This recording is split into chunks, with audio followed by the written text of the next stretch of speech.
Hello, welcome to this new episode of Far From Home, a talk with a friend abroad. I'm really happy and excited this week to have Pavan with us because we are international friends, we met working for the Erasmus Plus Student and Alumni Alliance, and we're actually co-chair of the organization. And I think was really interesting, multicultural environment, and we had some also cultural challenges that maybe I can recognize now than even more than before when we were experimenting them, living them directly.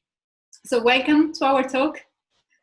Thank you very much, Fiona. It's very exciting to be on your show and also your talk. It's a different thing, isn't it? Like I have fond memories of all the ESA, and of course it was a melting pot of cultures there with so many. There was definitely differences in terms of age and thinking, the nationalities, the objectives each organization's brought in. So there was a great learning at the end of the day. And now to reflect back, I also feel sometimes I laugh about it, like, okay. Yes, yeah, the mistakes also, the lessons learned. Absolutely. If I just something I remember that can be already a tip for our audience is I remember after every board meetings there were this idea, oh, we have to who is taking the minutes, how we're doing the minutes, and finally you came up with this idea of having structured minutes, and I think that was perfect, with action plan, who is in charge of this, so everything was really in intercultural management we say low contest, so direct communication, straightforward, everything written, and that I think was at that time was the best thing we came up with as a plan. Well, I think it also depends because, as you all know, we're also having our own full-time job. So we also learn something from our full-time job. So we try to bring that into volunteer organization and vice versa. So it's always kind of learning. It's a constant learning. And I think that's the best thing about being part of this ESA or EMA or even Garage Erasmus for you. It's like we have learned a lot, and the learning never stops because you'll always be surprised with so many different opinions, perspectives, and it's quite interesting all the time. And you just have to have that open mind to address this cultural I would not call it, there are challenges to some extent, but also it's kind of exciting thing because it only helps you nurture and grow yourself as an individual. Exactly. Yeah, it's really valuing the diversity around you and also take the best out of it. That was my experience, definitely. Absolutely. Yeah. Good. So let's start with you. So you're from India, but you're actually living in Norway. So how you ended up there? Can you tell us a little bit about your story? Well, the journey could be a bit funny because, to be honest, I never expected to go out of India at all at one point of time. I think my teachers and my parents thought I would not even pass 10th grade because I think I was used to be a bright kid moving in the schooling days, and somehow I lost the track a bit when I was in the high school. And then I didn't score very well, to be honest, in my 10th grade. And then things happen, life changes. Suddenly, one sudden day you have this, oh, I want to actually get better. There are dreams which my grandfather thought about, the dreams that my parents had for me, and dreams the family had. And then I started suddenly, things started rolling out. I don't know what happened at that point of time when I was 18 years old, but I just committed to studies because I just felt that was the only way to kind of uplift yourself, because you're a part of this kind of, what do you say, competition about winners and losers, unfortunately, back home. And then I did well in my studies, and then ended up getting a bachelor's degree in BMS college in specifically in mechanical engineering. And then I was working there for 4 years, and I had opportunities to get several jobs placed in campus. And from there, I took one of the companies, which was Timken. So I really liked the opportunity which they were providing, and the components of the offer letter, etc. And then from there, I ended up going to US, and that was my first flight abroad. I've never taken a flight until I was 21 years old. I didn't have a mobile phone until then. I didn't have I had a computer, but I didn't have a laptop. So I got my first laptop when I was actually flying to US. So you can imagine it was a huge change. Everything was. Everything was a big change. And growing up in India, in Bangalore, and I grew up, all my schooling, my education has been in the radius of 25 to 30 kilometers, not more than that, to be honest. And within India also, I've not traveled much, maybe a couple of states, neighboring states to Karnataka, which I'm part of. So for me, it was a huge shock culturally. And then, of course, it's a fancy thing. You see all in movies and Hollywood and all stuff. You land in Chicago. It was very challenging to kind of adopt to the culture in US in the beginning. But I think since my company organized everything, so it was kind of a bit more easier. And I also had quite a few colleagues from work who were also part of this journey. Mhm. So then the days in US went very fun and it was nice. And that's actually when it triggered in me, like, okay, the world is much larger than this 25, 30 kilometers, which I've kind of experienced in my life. And this is something I would love to explore. And at the same time, we started building a house back in India, and it became financially a huge constraint for us. And for me, the masters was more of like, or going abroad was more of like to change or make a better situation for me and my family, to be honest. That was a trigger. That was a very honest trigger. Mhm. And I wanted to go to Germany because it has free tuition fee when I was applying back in 2008. At the same time, I found about Erasmus Mundus. It was by chance at Stuttgart University. I found there's an Erasmus Mundus in competition mechanics. I was like, hey, I've studied this and I like this subject. I should just give it a try.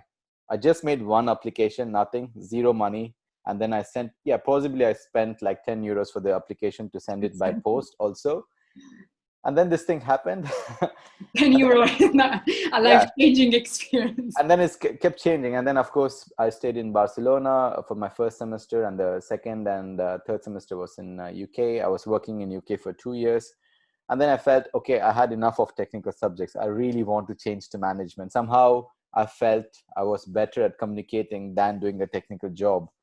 And then MBA, you know how much it costs, and it's a fortune thing to put your money. And already paying all your scholarship and all the hard work you put in the part-time job to pay back your home loans for your parents, you don't have any savings for yourself to do an MBA. So for me, an MBA was actually learning how to construct a house itself, in a way, if you can put it that way.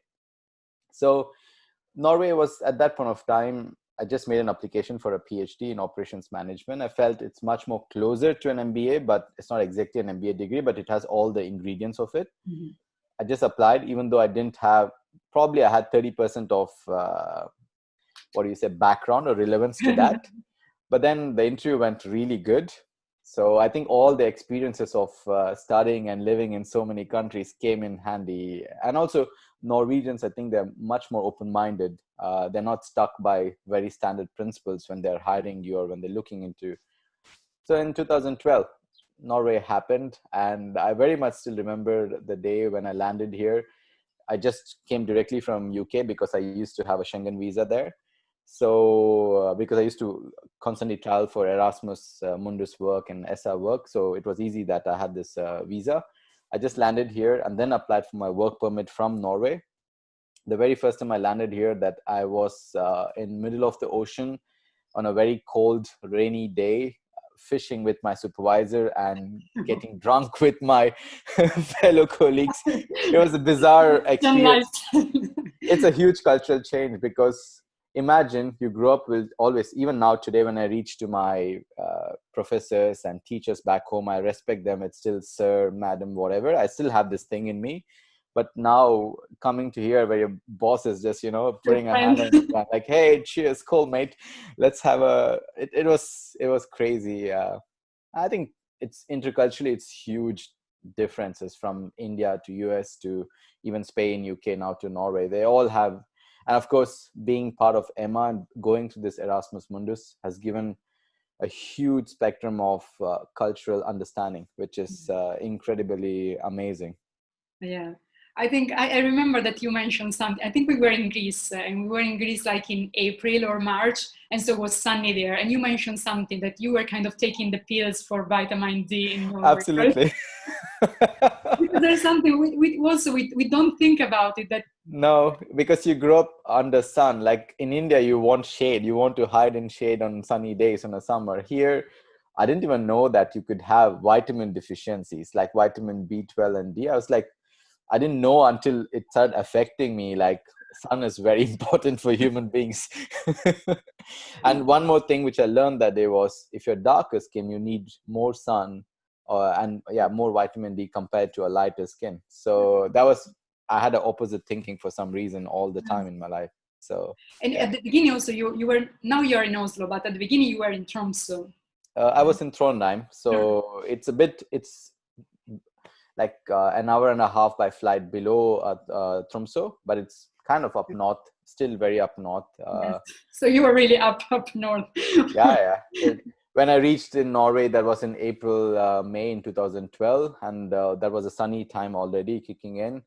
The sun would never set. So for me, I was never used to this kind of experience where you are like, okay, you have to put like a black curtain to get used to some kind of sleep, and Sleep. then suddenly the winter used to be dark and cold.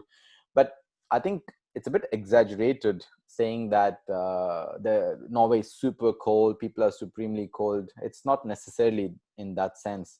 Of course, things could be a bit extreme, but at least living in Oslo, I have never felt that. Probably in Trondheim, some months I felt it, but I don't know if it's a global warming or whatever. Here, I was really desperate for fan last 2 weeks ago because these houses are not built for heat. What do you say? Yeah, and this was already like 30 degrees, 35 degrees, which is incredible for Norway. Yes. Yeah. Whoa. Good. And so what would have been like the challenges, maybe at the beginning, some cultural challenges or even challenges in Norway, and where have been the challenges maybe during COVID, if you have like anything that you want to share with us that have been for you? Sure. See, I think if I had come down from India directly to Norway, I think I would have been shock of my life. I think I would have really struggled to cope up It's with been the already in Europe or like yeah. around, I would say. Yeah, so moving slowly from India to US, then to Spain and to UK, and then gradually to Norway was kind of fine. And then here, I think the biggest challenge is people are not necessarily they're super nice, super polite and friendly, but they would not open their doors in a very open manner like South Europeans or UK or US, where you could just make someone local friend from day one. Mm-hmm. Here they have friends from their childhood and they like to stick with them. So work is work. Yeah. And then yeah, probably in the university time it was very easy to make a lot of friends because you're kind of in the campus and then you meet a lot of different friends. But when you get into the professional setting, it can be a bit challenging on that front. But other than that, if you find your niche, if you still make your own friends, it is a very great place. And the social system works fantastically good here. Mm-hmm. So no comments about that. But COVID, I think, of course, everybody has been affected, and it's the same thing in Norway too. It started off quite crazy here in Norway. I think a lot of people came from Italy because Yes. of the Told me, I know.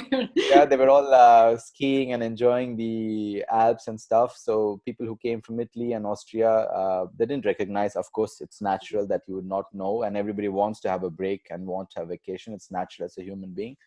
So end of February it just peaked up. It peaked up to almost 7,000 in less than 10, 12 days. But it's been very stable. It's not even close to 9,000 now. So that means that they've really taken a precaution as a nation and people really follow. Of course, in Oslo, some days when it's sunny, I understand people don't follow it because they just want to get sun as much as they can. But I think bigger challenge is more about the anxiousness, what is happening back home for me, because here somehow I can manage, I can control my behavior. The work is absolutely fine because everything is digital. In that way, you're not really affected too much. Of course, you get affected in terms of friendship, in terms of social connection, but since I was used to it for some time being in Norway, I didn't really see bigger difference in that aspect. I think for me, the biggest challenge is to constantly talk to my family and to check on them and to advise them Yes. and also in India, things are really getting, now India is number 3. Yes. So, and I keep hearing different friends or other family members having it, getting over, and then it's affecting different people differently. Yeah. So I think the challenge there is more about feeling this anxiousness. If something goes wrong, you cannot fly out from here. So all these things sometimes worries me more than it should, but that's the reality, unfortunately. Yes. Yeah, I think that that is like for many of us that we are abroad, but especially from the one of us that we are from a country that were really effective or region. Also in my case, it was not close to me here in Malta, but it was really close because I had like friends and member of the families that got it. And so you are like worried all the time because it's close to you, even if you are far away. And so you are like in between all of this. Absolutely. Yeah. Yeah. Yeah, you don't want anything to happen to anyone. Touch wood that it's not just your family, but you want the world to kind of get over it in a safe manner and have less deaths as possible in the situation.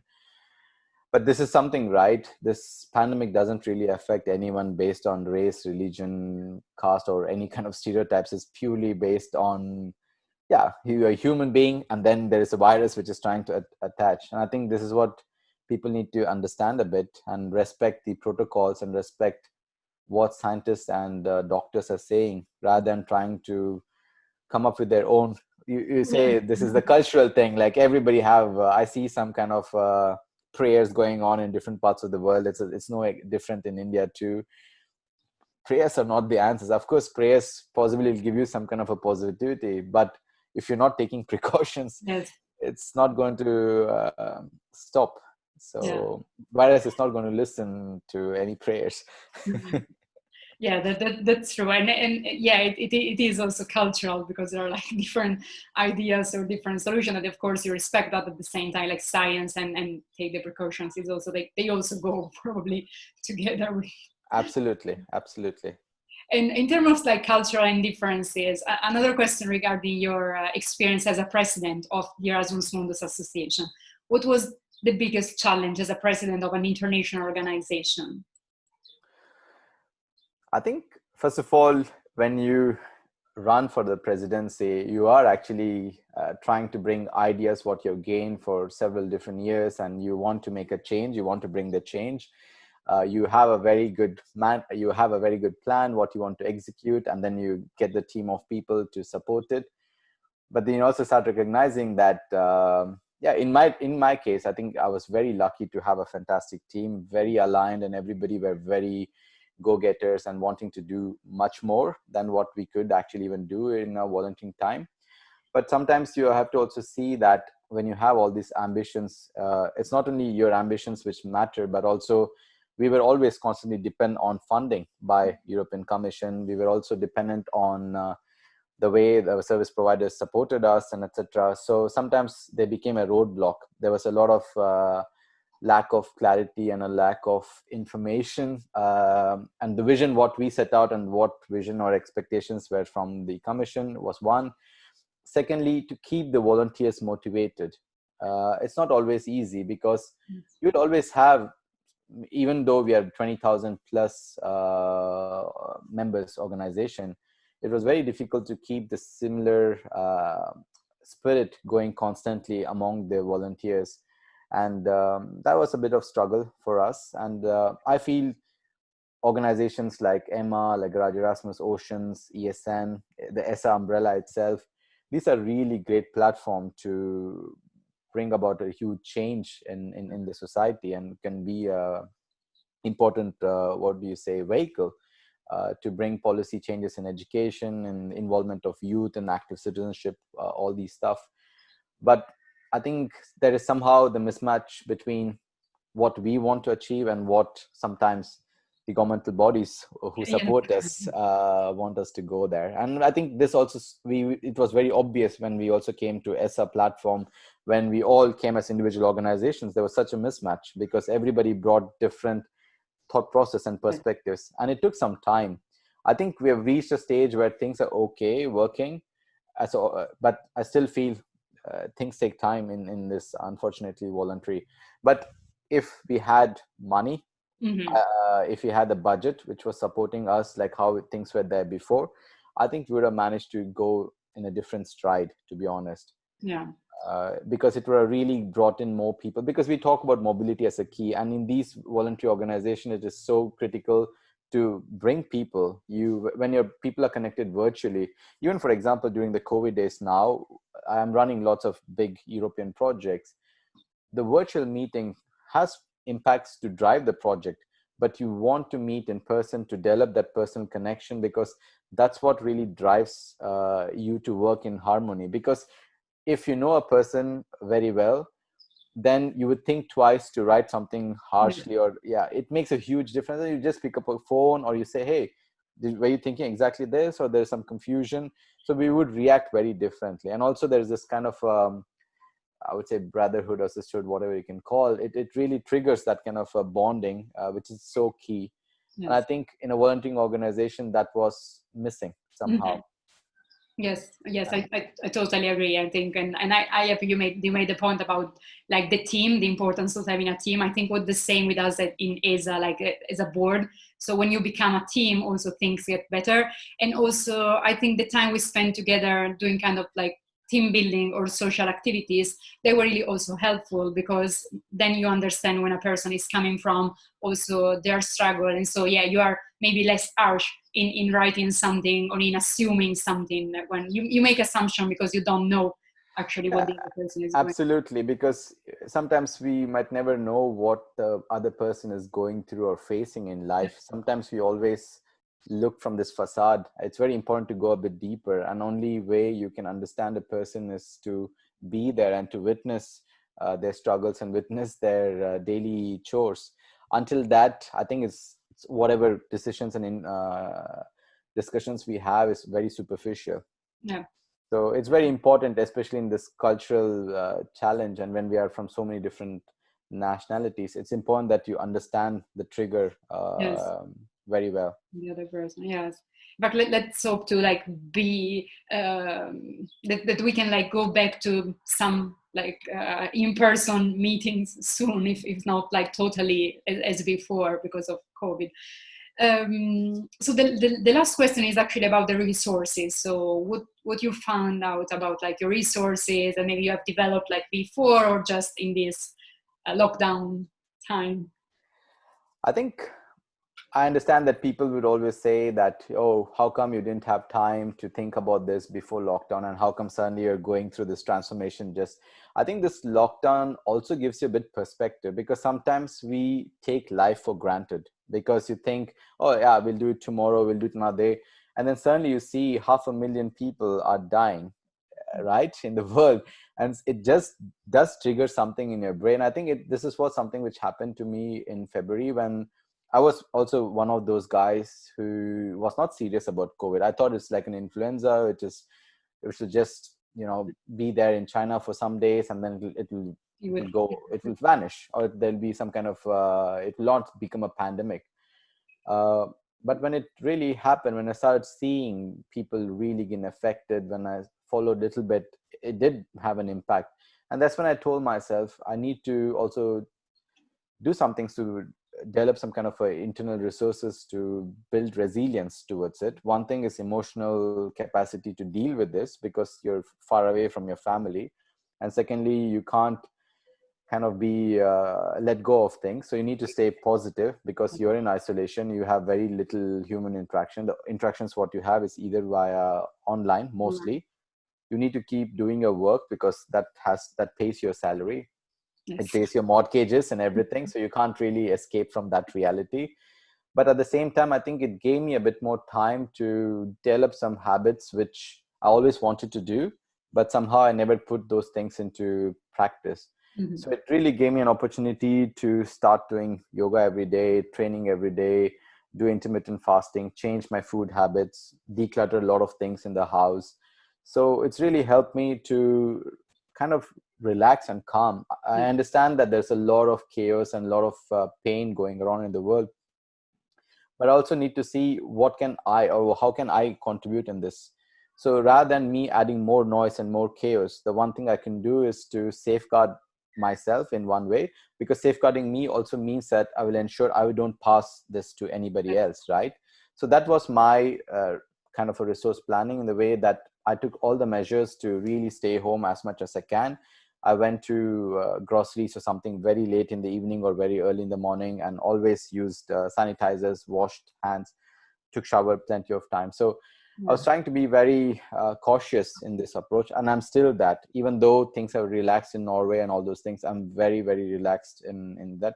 And I think during this time, I've also really invested my time in doing some things which I'm passionate about. For example, I've started a new company with close friends now, which is really exciting, which is very much focused on transforming the education and personal growth and personal development from the grassroots level, from certain countries, starting from India. That's the plan we are working on.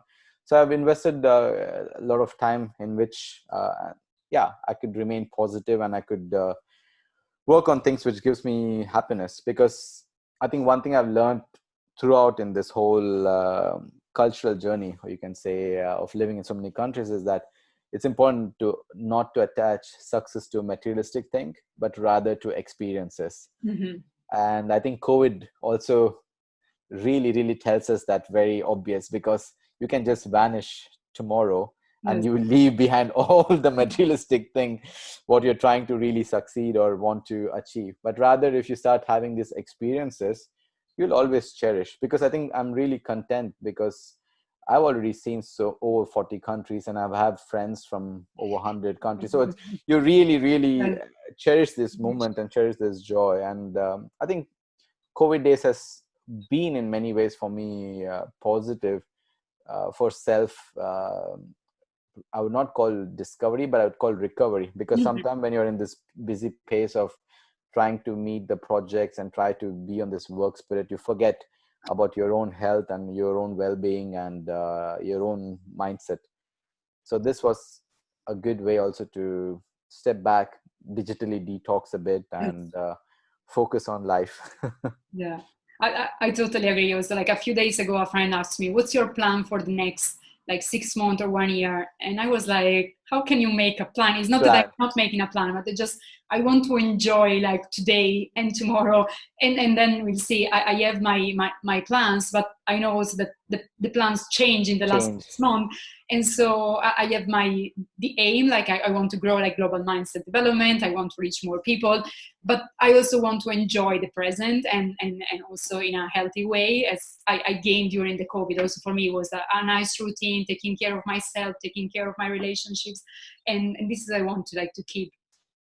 Yeah, it's fantastic. And I think this is what I also tell people. It's not about competing with others in terms of how you're trying to stay positive, but it's more about just giving that self-healing time for yourself, which is nothing wrong. Because sometimes we are just always, I don't know, it depends on which culture, on which country you're grown up with. Because back in India, you grew up largely with trying to succeed all the time, from the schooling to getting a job to whatever. So it's a very tricky bit. So I just felt that I had this couple of months where I really reflected on my past. I reflected on the future, and I said, okay, I don't want to think exactly what you said. I said to myself, I don't know what's going to happen tomorrow, but let me try to focus on today and try to stay in that positive mindset every day. Yes. Yeah. Yeah. Yeah, I think it's interesting. If we can spend like a few more words before leaving on your campaign and actually the aim of your new project, that is actually helping also like students to get the right information where coming and study in Europe. So if you can tell us how it started and what's the plan, the plan, what Yeah, I think this is definitely there for several years. It's not which just triggered just a month ago or something. This is very much based on years and years of experience of working with European Commission, because I always had this in my heart that I was lucky to get the full funded scholarship, and it really transformed my life and also my family's life, and it's still transforming in many ways. And also, it's made me a completely different, open-minded person, having this global perspective and the kind of a thinking of global citizen itself. this project, or we can call it as company because it will be officially registered in a couple of days now, Kalari, which is very much, it's derived from a Sanskrit word, which is one of the ancient Indian languages. It means design space in this language. And we thought we are actually trying to transform the grassroots level of education, because we want to change this perspective of memorizing or kind of a very hard work-based education to more practical, hands-on, life skill-based education, which we see quite a good way in Europe. Not necessarily in all part of Europe, but several countries like Finnish schooling education system is top-notch. And then you have research in some of the other European countries like Germany and even in Norway or in Italy, etc. It's really good. So how could you learn all these experiences and how could we adapt to India? How could you also bring some of the wonderful values from India and other countries back to Europe? So that was the whole thinking. And we felt the mental health and well-being is not taken care of from the young age. And it really affects. I had a lot of pressure and stress myself all growing up. So it was more about all this personal journeys. Like I would not call victim, but I had trouble with being bullied when I was young. I had trouble having abuse, etc. So we never speak about these things. So how can we make this part of the upbringing of a child, part of upbringing of the people, so that we are very open as a society? We talk about this, and there should not be any stigma or prejudice attached with that. And this should never differ the confidence level of the individual who was growing up, right? So I think with this motivation and this mission, like how can we really disrupt and transform and bring our knowledge and experiences, what we have had so far, into addressing to the pupils who really need it, is something which we are trying to do. And one of the way for us is also to connect people like you to people back home, because we're also working on this mentoring, where individuals can actually get coached by relevant people, get this experience. So that is on the personal growth and personal development, but also help them very much on study abroad or also study within India. Like how could they choose and make proper career decisions, whether they want to have this mobility experience within India or if they want to go abroad. We're starting with India as a pilot because some of our friends, we come from there, but we want to expand this globally. That's the idea. But it's an exciting phase for us. And we really want to change one thing before I close. I want to say is that we want to disrupt also this agent-based support for people coming abroad, because there is this trend very much where there's a lot of fees taken by these middle agencies to support students to get admission abroad. And they don't even guide the students in the relevant background. You just get them admission because they're getting money from the universities. So they always push students to some particular universities just because there's money. They don't talk about the struggles. They don't talk about the life there. They don't talk about many different barriers which can affect. So I think we'd want to change these aspects from our learning. Yeah. I think that's great, and that is actually I totally support the idea, because also as you know, like when I started global mindset development, and especially like the mentoring program, was also because I had also students contact me that they wanted to like have information about studying abroad, and they were also kind of like victim of some like agents and or agencies, and sometimes they just they take your money and they don't prepare you for the cultural shock and also all like the practical things of living abroad and studying abroad. So I think it is really like a great idea for personal, professional growth and like education. So well done. Good luck. Thank you very much. Now there is the last part, and it's a message to your countries in your languages. So feel free to send this message or to the world. This is very interesting because my mother tongue is Kannada, so I can try in Kannada and then I can also try in Hindi. I seem to have forgotten that language quite a lot, but I can say that ಎಲ್ಲರೂ ಕರ್ನಾಟಕದಲ್ಲಿ ಇಲ್ಲ ಇಂಡಿಯಾಲಿ safe ಆಗಿರಿ.